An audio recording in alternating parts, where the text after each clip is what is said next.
जय श्री राधे फ्रेंड्स, कैसे हैं आप सब। वीडियो को शुरू करने से पहले आपसे एक रिक्वेस्ट है कि आप हमारे चैनल को सब्सक्राइब, वीडियो को लाइक एंड शेयर ज़रूर करें। बेल आइकन को प्रेस करें जिससे आपको हमारे वीडियो की जानकारी समय पर मिलती रहे। चलिए वीडियो शुरू करते हैं। आज हम आपको अनंत चतुर्दशी व्रत के बारे में बताने जा रहे हैं। अनंत चतुर्दशी व्रत कब मनाया जाता है, इस साल अनंत चतुर्दशी व्रत कब है, पूजा का शुभ मुहूर्त, व्रत का महत्व, पूजा विधि और व्रत की कथा। भाद्रपद मास में शुक्ल पक्ष की चतुर्दशी को अनंत चतुर्दशी कहा जाता है। इस दिन अनंत भगवान की पूजा के पश्चात बाजू पर अनंत सूत्र बांधा जाता है। अनंत चतुर्दशी के दिन भगवान गणेश का विसर्जन किया जाता है, इसीलिए पर्व का महत्व और भी बढ़ जाता है। अनंत चतुर्दशी व्रत करने से मनुष्य के कई जन्मों के पाप नष्ट हो जाते हैं। इस व्रत को करने से जीवन की बड़ी से बड़ी कठिनाई और दुख दूर हो जाते हैं। यदि व्रत संभव न हो पाए तो पूजा कर चतुर्दशी की कथा को जरूर सुनना चाहिए। इस साल अनंत चतुर्दशी व्रत 1 सितंबर 2020 दिन मंगलवार को मनाया जाएगा। पूजा का शुभ मुहूर्त सुबह 5:39 से सुबह 9:38 तक रहेगा। अनंत चतुर्दशी व्रत का महत्व। अनंत चतुर्दशी के दिन भगवान विष्णु की अनंत रूप में पूजा की जाती है।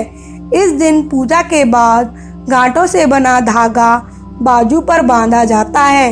ये 14 गांठें हरि द्वारा उत्पन्न 14 लोकों तल, अतल, बितल, सुतल, तलातल, रसातल, पाताल, भू, भुव, स्व, जन, तप, सत्य, मैं की रचना की थी, उनकी प्रतीक हैं। ऐसा माना जाता है कि इस व्रत को यदि 14 वर्षों तक किया जाए तो व्रती को विष्णु लोक की प्राप्ति होती है। भगवान सत्यनारायण की तरह ही अनंत देव भी भगवान विष्णु को ही कहते हैं। इसीलिए अनंत चतुर्दशी के दिन सत्यनारायण भगवान की कथा का पाठ किया जाता है। ऐसा माना जाता है कि व्रत रखने के साथ साथ यदि जातक श्री विष्णु सहस्त्र नाम का पाठ करता है तो उसकी समस्त मनोकामना पूर्ण होती है। अनंत चतुर्दशी की पूजा विधि। सबसे पहले इस दिन सुबह जल्दी स्नान कर साफ या नए वस्त्र धारण करें। भगवान विष्णु का ध्यान करते हुए व्रत का संकल्प करें। इसके बाद पूजा स्थल पर कलश की स्थापना करें। कलश पर अष्टदल कमल की तरह बने बर्तन में कुश से निर्मित अनंत की स्थापना करें, या आप चाहें तो भगवान विष्णु की तस्वीर भी लगा सकते हैं। पूजा स्थल पर बैठकर एक डोरी या धागे में कुमकुम, केसर, हल्दी से रंगकर अनंत सूत्र बनाएं, फिर इसमें 14 गांठें बना दें। इसे भगवान विष्णु को चढ़ा दें। अब भगवान विष्णु और अनंत सूत्र की षोडशोपचार विधि से पूजा करें। इस मंत्र का जाप करें। अनंत संसार महासमुद्रे मग्रम संभ्युदर वासुदेव अनंत रूप विनियोजयस्व अनंत सूत्राय नमो नमस्ते। पूजन के बाद अनंत सूत्र को बाजू में बांध लें।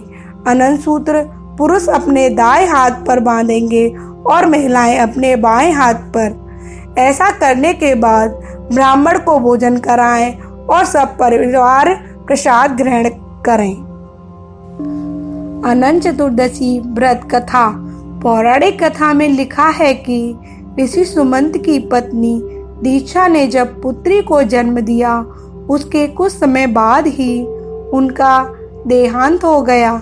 पुत्री सुशीला बहुत छोटी थी तो ऋषि ने उसकी बेहतर देखभाल के लिए दूसरा विवाह कर लिया। लेकिन दूसरी माता बेहद क्रूर और कर्कश स्वभाव की थी। जैसे तैसे सुशीला बड़ी हुई, ऋषि सुमंत ने उसका विवाह कर दिया। विवाह के बाद भी उसका कष्ट कम न हुआ। सुशीला के पिता ऋषि सुमंत ने उसका विवाह कौंडिन्य नामक ऋषि के साथ किया था। लेकिन सुशीला के जीवन का कष्ट यहाँ भी नहीं छूटा। कौंडिन्य के घर में बहुत गरीबी थी और ससुराल में लोगों का व्यवहार भी अच्छा नहीं था। एक दिन सुशीला और उनके पति कहीं जा रहे थे। तभी उन्होंने देखा कि लोग अनंत भगवान की पूजा कर रहे हैं और अनंत रक्षा सूत्र बांध रहे हैं। सुशीला ने यह देखकर वहां मौजूद लोगों से व्रत के महत्व और पूजा विधि के बारे में जानना चाहा।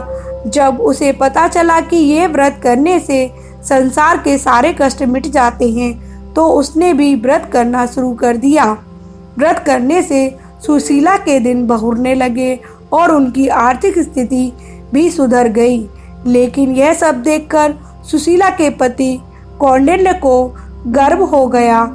वे इसे अपनी मेहनत का फल मानने लगे। एक साल जब सुशीला अनंत चतुर्दशी की पूजा कर घर लौटी, तो उनके पति ने उनके हाथ में रक्षा सूत्र बंधा देखकर कहा कि इसे उतार दो। सुशीला ने बताया कि उनके घर में आई सुख समृद्धि का कारण ये पूजा है। तो उनके पति नाराज हो गए और उन्होंने सुशीला के हाथ से धागा उतरवा दिया। कौंडिन्य के ऐसा करने से विष्णु भगवान नाराज हो गए और उन्होंने उन्हें फिर से दरिद्र बना दिया। फिर एक ऋषि ने कौंडिन्य को उनकी गलती का एहसास कराया। कौंडिन्य ने उन ऋषि से इस पाप की मुक्ति के लिए उपाय पूछा।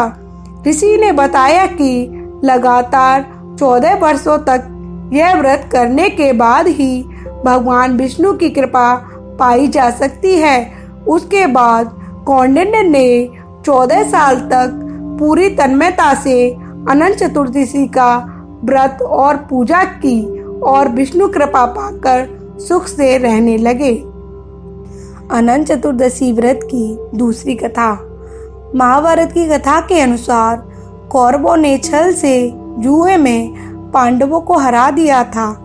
इसके बाद पांडवों को अपना राजपाट छोड़कर वनवास जाना पड़ा। इस दौरान पांडवों ने बहुत कष्ट उठाए। एक दिन भगवान श्री कृष्ण पांडवों से मिलने वन में पधारे।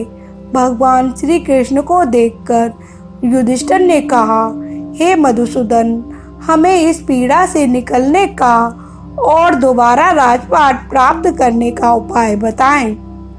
युधिष्ठिर की बात सुनकर भगवान श्री कृष्ण ने कहा, आप सभी भाई पत्नी समेत भाद्र शुक्ल चतुर्दशी का व्रत रखें और अनंत भगवान की पूजा करें। इस पर युधिष्ठिर ने पूछा कि अनंत भगवान कौन हैं? इनके बारे में हमें बताएं। इसके उत्तर में श्री कृष्ण ने कहा कि यह भगवान विष्णु के ही रूप हैं। चतुर्मास में भगवान विष्णु शेषनाग की सैया पर अनंत शयन में रहते हैं।